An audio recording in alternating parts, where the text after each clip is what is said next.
बड़ी खबर इसी बीच आपको बता दें, 6 राज्यों की 7 विधानसभा सीटों पर उपचुनाव। 5 सितंबर को होंगे विधानसभा सीटों पर उपचुनाव और उपचुनाव के लिए प्रचार का आज आखिरी दिन है। पूरी ताकत झोंकने वाले सभी दल यहां पर आज 5 सितंबर को चुकी विधानसभा सीटों पर उपचुनाव के लिए प्रचार का आज आखिरी दिन।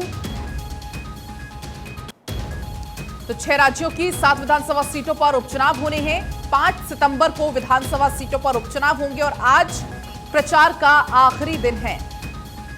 और इसी बीच बड़ी जानकारी असम से आपको बता दें, जहां पर बाढ़ भारी तबाही मचा रही है। बाढ़ से अब तक 18 लोगों की मौत हो गई है। 2,42,000 से ज्यादा लोग अब तक बाढ़ से प्रभावित हैं। बड़ी जानकारी यह है कि बाढ़ से जनजीवन अस्त व्यस्त हो चुका है। बड़ी जानकारी आपको देते हैं, यहां पर 2,42,000 से ज्यादा लोग बाढ़ से अब तक प्रभावित बताए जा रहे हैं। असम में बाढ़ भारी तबाही मचा रही है। देखिए, बाढ़ और बारिश की वजह से आपने देखा कि पहाड़ में भी कैसी दिक्कतें आई थी और पहाड़ों से लेकर मैदानों तक में आफत ही आफत नजर आ रही है। और देखिए, अब ये खबर मिल रही है कि असम की अगर बात करें तो यहाँ पर तबाही त्राहिमाम बाढ़ की वजह से। बाढ़ से अब तक 18 लोगों की जान जा चुकी है। तस्वीरें आपको दिखा रहे हैं, देखिए कैसे घरों में पानी जा चुका है, सड़कें जलमग्न हो चुकी है और आम जनमानस परेशान। एक जगह से दूसरी जगह जाने को लोग बोट से फिलहाल जा रहे हैं। और देखिए, कुछ लोग यहाँ से जैसे गुजर रहे हैं, आप देख सकते हैं तस्वीरों में कि कैसे इन लोगों को परेशानियों का सामना फिलहाल पलक करना पड़ रहा है। और आपको हम न्यूज़पेपर हेडलाइंस बताएंगे पलक। बिल्कुल महिमा, मेरे पास जनसत्ता है फ्रंट पेज की अगर बात करें। जेट एयरवेज के गोयल को 9 दिन की ईडी हिरासत में भेजा गया। कल भी महिमा इस खबर का हमने इसी बुलेटिन में जिक्र भी किया था। बड़ी जानकारी इसमें यह है कि बैंकों का आरोप है कि हेराफेरी की गई है पैसों में। अगर हम बात कर लें क्या कुछ बैंकों की तरफ से आरोप लगाए गए, वो आपको जल्दी से बता देते हैं एक बार। गोयल परिवार के पर्सनल खर्चे जैसे स्टाफ की सैलरी, फोन बिल और व्हीकल एक्सपेंसेस, इसके अलावा सब जेट एयरवेज से ही होते थे। गोयल ने 1993 में जेट एयरवेज की स्थापना की थी और 2019 में एयरलाइन चेयरमैन का पद छोड़ दिया था। लेकिन इस पूरी घटना को, पूरे मामले को आप 3 पॉइंट्स में समझ सकते हैं। जल्दी से आपको वो 3 पॉइंट्स बता देते हैं। जेट को 848 करोड़ रुपए के क्रेडिट लिमिट और लोन दिए गए थे, जिसमें से 538.62 करोड़ रुपए का बकाया है। यह अकाउंट 29 जुलाई 2021 में फ्रॉड घोषित कर दिया गया था। दूसरा पॉइंट इसमें यह है, सीबीआई ने 5 मई को गोयल के मुंबई स्थित ऑफिस में 60 ठिकानों की तलाशी ली। नरेश गोयल, अनीता गोयल, जेट एयरवेज के जो एग्जीक्यूटिव गौरांग हैं, उनके घर पर भी इस दौरान छापेमारी की गई थी। तीसरा अहम पॉइंट इसमें यह है, सीबीआई के एफआईआर के आधार पर ईडी ने 19 जुलाई को मनी लॉन्ड्रिंग का केस दर्ज किया और उनके साथियों के ठिकाने पर भी महिमा छापेमारी की और तलाशी ली। देखिए, अब लगातार उन पर एक्शन लिया जाएगा और अब मैं आपको जानकारी देती हूँ कि किस तरह से ईडी उन पर शिकंजा कसने वाली है। मुंबई सेशन कोर्ट ने 7 दिनों की कस्टडी में फिलहाल उनको भेज दिया है। 538 करोड़ की धोखाधड़ी के आरोप में गिरफ्तारी हुई, जैसे कि आपने विस्तार से बताया बेबे वाला कि कैसे हुआ, क्या हुआ। अब गोयल ने लोन के पैसों से फर्नीचर खरीदा है, ऐशो आराम की जिंदगी जी रहे थे, पैसे उड़ाने का आरोप उन पर लग रहा है। लेकिन सबसे बड़ी बात कि जब आप बैंक से लोन लेते हैं उसको वापस क्यों नहीं लौटाते हैं? और आप सबसे बड़ी बात कि आपके जो घरेलू कर्मचारी है उनके वेतन का भुगतान आप इस पैसों के कारण कर रहे हैं। बेटी की कंपनी में भी परिचालन के खर्चों को उठाया गया है। ये तमाम आरोप फिलहाल उन पर लगे। अब किस तरह से एक्शन लिया जाता है वो देखना काफी महत्वपूर्ण। और चलिए अगली खबर अब आपको बताएंगे, जो कि इस वक्त की बड़ी खबर भी है और न्यूज़पेपर हेडलाइन भी हर अखबार में फिलहाल वो नजर आ रही है। विवादित टिप्पणी से जुड़ी हुई है। देखिए, सीएम स्टालिन के बेटे ने सनातन पर अब विवादित टिप्पणी कर दी है।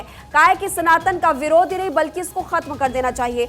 और सबसे बुरी बात तो ये है कि सनातन का उन्होंने कंपैरिजन किससे किया है, तुलना किससे की है पलक? डेंगू मलेरिया कोरोना से की है। कहा है कि डेंगू मलेरिया कोरोना को खत्म करना चाहिए और सनातन शब्द संस्कृत से लिया गया है, ये समानता और सामाजिक न्याय के खिलाफ है।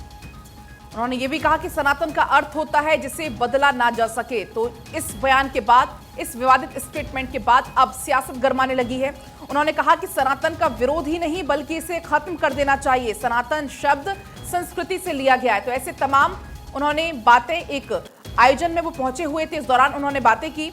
उन्होंने कहा सनातन का अर्थ है जिसे बदला ना जा सके। इसी के साथ अब आगे बढ़ेंगे, एक और बड़ी जानकारी आपको बताएंगे।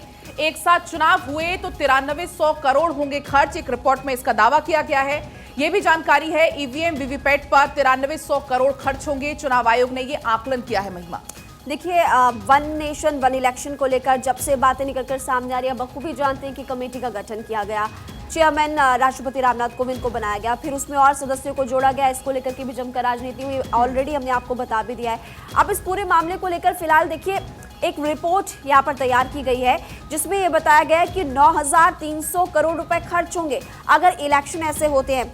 ईवीएम वीवीपैट पर भी 9,300 करोड़ रुपए खर्च होने वाले और चुनाव आयोग ने फिलहाल ये आंकलन तो कर दिया है। लेकिन अब हम बात करेंगे जो कि सबसे महत्वपूर्ण, देखिए जिसको लेकर के फिलहाल तैयारियां लगातार की जा रही है और वो है G20। इस बार G20 की अध्यक्षता पलक भारत कर रहा है और हम लगातार तस्वीरें डेली दिखा भी रहे हैं तमाम दर्शकों को कि दिल्ली में क्या खास इंतजाम किए गए हैं और अब कैमरे विदेशी मेहमानों का सुरक्षा करने वाले हैं। इस वक्त मेरे पास दैनिक भास्कर है और यहाँ पर फिलहाल हम देख सकते हैं कि इसमें साफ तौर पर बताया भी गया कि इस बार जो सुरक्षा के लिहाज से इंतजाम करने वाले हैं, पहली बार AI कैमरों से सुरक्षा यानी कि आर्टिफिशियल इंटेलिजेंस का इस्तेमाल किया जाएगा। सम्मेलन के दौरान पहली बार विदेशी मेहमानों की सुरक्षा के लिए आर्टिफिशियल इंटेलिजेंस आधारित कैमरे लगाए गए हैं। इसके अलावा संदिग्ध गतिविधि दिखने पर भी तुरंत सुरक्षा अधिकारी को अलर्ट कर देंगे। यानी कि इस बार सुरक्षा के लिहाज से तो पुलिसकर्मी कमांडोज की तैनाती रहने वाली है पलक, लेकिन यहाँ पर इस बार AI यानी कि आर्टिफिशियल इंटेलिजेंस यानी कि तकनीक का इस्तेमाल भी हमारा प्रशासन कर रहा है। बिल्कुल महिमा, मेरे पास भी अमर उजाला है, इसमें भी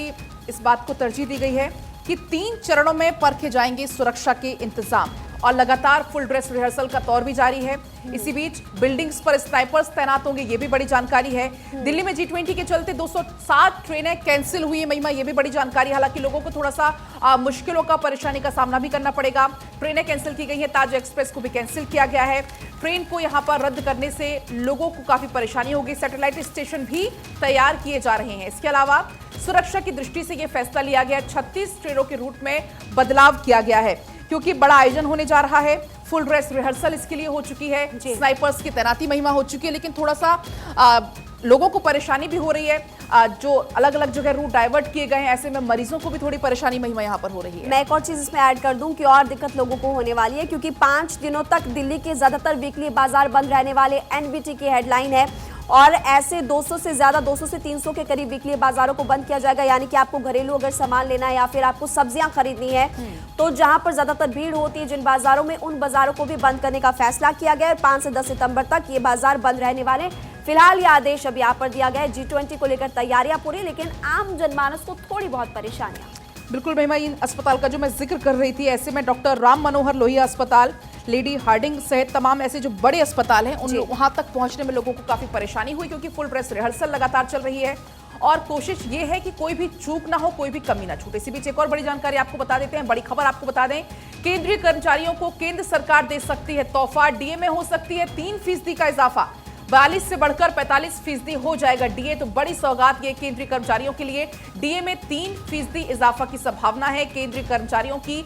अगर 3% इजाफा हो जाता है तो बल्ले बल्ले हो जाएगी, 42 से बढ़ाकर 45% तक इजाफा होने की संभावना।